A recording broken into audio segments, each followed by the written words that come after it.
નમસ્કાર મિત્રો, ફરી એકવાર હાર્દિક સ્વાગત છે મિત્રો તમારું અમારા આજના વિડીયોમાં। ગુરુના પ્રવેશ સાથે કુંભ રાશિ પર આવશે અદ્ભુત યોગ, ચમકી ઉઠશે કિસ્મત। જય શ્રી કૃષ્ણ, જય ગુરુદેવ। એક નવા વિડીયો સાથે અમારી યુટ્યુબ ચેનલમાં આપનું હૃદયથી સ્વાગત છે। આપણે જોઈશું કુંભ રાશિના જાતકો માટે 14 મે 2025 એક ખાસ દિવસ છે, કારણ કે ધર્મ, જ્ઞાન અને શુભતાના ગ્રહ બૃહસ્પતિ ગુરુ હવે મિથુન રાશિમાં પ્રવેશ કરવા જઈ રહ્યા છે અને તેનો સીધો લાભ થશે કુંભ રાશિવાળાઓને। ગુરુનું આ પરિવર્તન લઈને આવે છે નવા અવસરો, સફળતા અને જીવનમાં મોટી ઉન્નતિ। કુંભ રાશિ પર બની રહ્યો છે એક અદ્ભુત રાજયોગ, એવા યોગ જેણે લોકોની કિસ્મત ચમકાવી દેશે। રોકાયેલા કાર્ય હવે ઝડપથી આગળ વધશે, નોકરી કે વ્યવસાયમાં મળશે ઓળખ અને મોટો લાભ, શિક્ષણ ક્ષેત્રે સફળતા મળશે, યાત્રાના યોગ પણ સર્જાશે, અધૂરા સપનાને મળશે એક નવી દિશા। તમે 14 મે 2025ના રોજ ગુરુના મિથુન રાશિમાં પ્રવેશ અને કુંભ રાશિ પર તેના સંભવિત પ્રભાવોનું સુંદર વર્ણન કર્યું છે। કુંભ રાશિના જાતકો માટે આ સમયગાળો ખરેખર પરિવર્તન લાવનારો સાબિત થઈ શકે છે, ખાસ કરીને પ્રેમ, સંતાન, અભ્યાસ અને સર્જનાત્મકતા જેવા ક્ષેત્રોમાં। ચાલો આ વિગતોને વધુ વ્યવસ્થિત રીતે જોઈએ। ગુરુનું મિથુન રાશિમાં ગોચર 14 મે 2025 અને કુંભ રાશિ પર તેની અસર। જ્યારે ગુરુદેવ 14 મે 2025ના રોજ મિથુન રાશિમાં પ્રવેશ કરશે, ત્યારે કુંભ રાશિના જાતકો માટે આ એક મહત્વપૂર્ણ સમયગાળો શરૂ થશે। ગુરુનું આ ગોચર કુંભ રાશિના 5મા ભાવમાં થશે, જે પ્રેમ, સંતાન, શિક્ષણ અને સર્જનાત્મકતાનું પ્રતિનિધિત્વ કરે છે।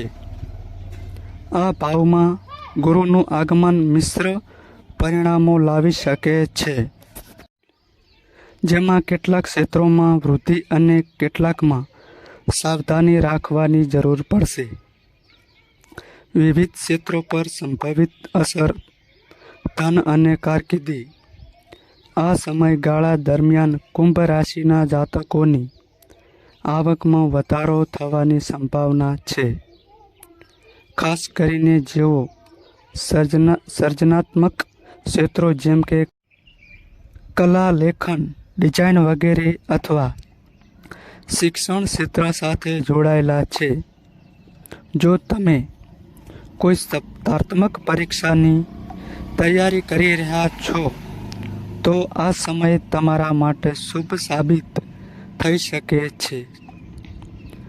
નવા પ્રોજેક્ટ શરૂ કરવા માટે પણ આ સમય યોગદાયક છે, જે તમારી કારકિર્દીને નવી દિશા આપી શકે છે। સંતાન અને પરિવાર, સંતાન સંબંધિત સારા સમાચાર મળવાની શક્યતા છે। જો તમે પરિવાર વધારવાનું વિચારી રહ્યા હો, તો આ સમય તમારા માટે અનુકૂળ હોઈ શકે છે। તમારા બાળકોની પ્રગતિ તમને આનંદ અને સંતોષ આપશે। પારિવારિક સંબંધોમાં સુધારો જોવા મળશે અને એકબીજા સાથેનો સ્નેહ વધશે। પ્રેમ સંબંધોમાં એક નવી ઉર્જાનો સંચાર થશે। જે લોકો સિંગલ છે, તેઓ નવા સંબંધોમાં જોડાઈ શકે છે, જ્યારે જેઓ પહેલાથી જ સંબંધોમાં છે તેમના સંબંધો વધુ મજબૂત બનશે અને તેમાં નિકટતા વધશે. તમારા જીવનસાથી સાથેના સંબંધોમાં મધુરતા આવશે અને તમે એકબીજાને વધુ સારી રીતે સમજી શકશો. આંતરિક વૃદ્ધિ. આ સમય આધ્યાત્મિક વિકાસ માટે ખૂબ જ સારો છે.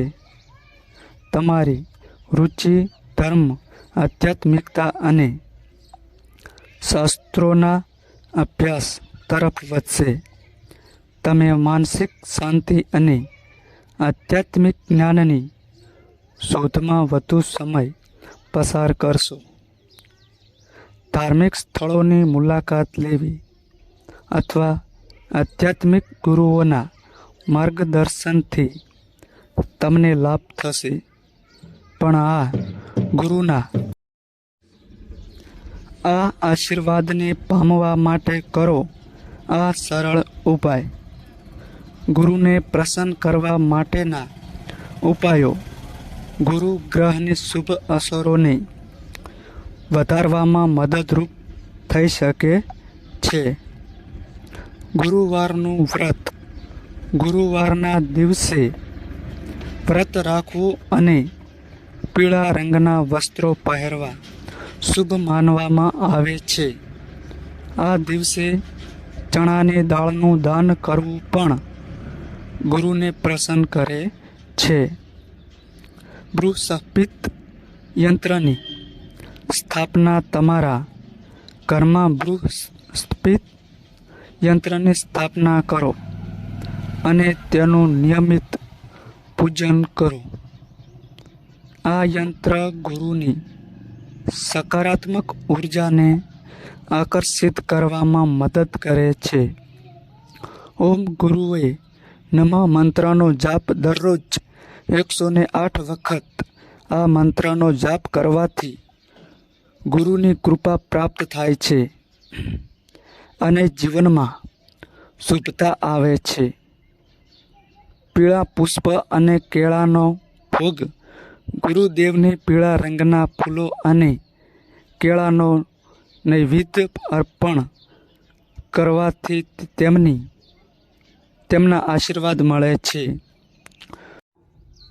ગુરુ દત્તાત્રેયની પૂજા કરવાથી પણ ગુરુ ગ્રહની શુભ અસરો વધે છે અને જીવનમાં સફળતા પ્રાપ્ત થાય છે. આ ઉપાયોનું નિયમિત પાલન કરીને તમે ગુરુના શુભ ફળોમાં ચોક્કસપણે વૃદ્ધિ કરી શકશો અને તમારા જીવનમાં સકારાત્મક પરિવર્તન લાવી શકશો. આ સમયનો સદુપયોગ કરો અને ગુરુની કૃપાથી તમારા લક્ષ્યોને પ્રાપ્ત કરો. પીળા કપડાં પહેરો અને દાનમાં આપી દો. આ ઉપાયો તમારા જીવનમાં લાવશે શાંતિ, સમૃદ્ધિ અને અદ્ભુત સફળતા. કોઈ પણ અવસર ન ગુમાવશો, કારણ કે આવી શક્તિમય સંધિ વારંવાર નથી આવતી. રાધે રાધે. નોંધ: તમારી કુંડળી અને રાશિના ગ્રહોના આધારે તમારા જીવનમાં બનનારી ઘટનાઓ હોય છે. આ અમારી માહિતી કોઈ પ્રૂફ કરતી નથી. આ અમારી માહિતી મીડિયા અને ન્યૂઝ આધારિત હોય છે. સંપૂર્ણ માહિતી માટે તમે કોઈ પણ પંડિત અથવા જ્યોતિષને મળી શકો છો.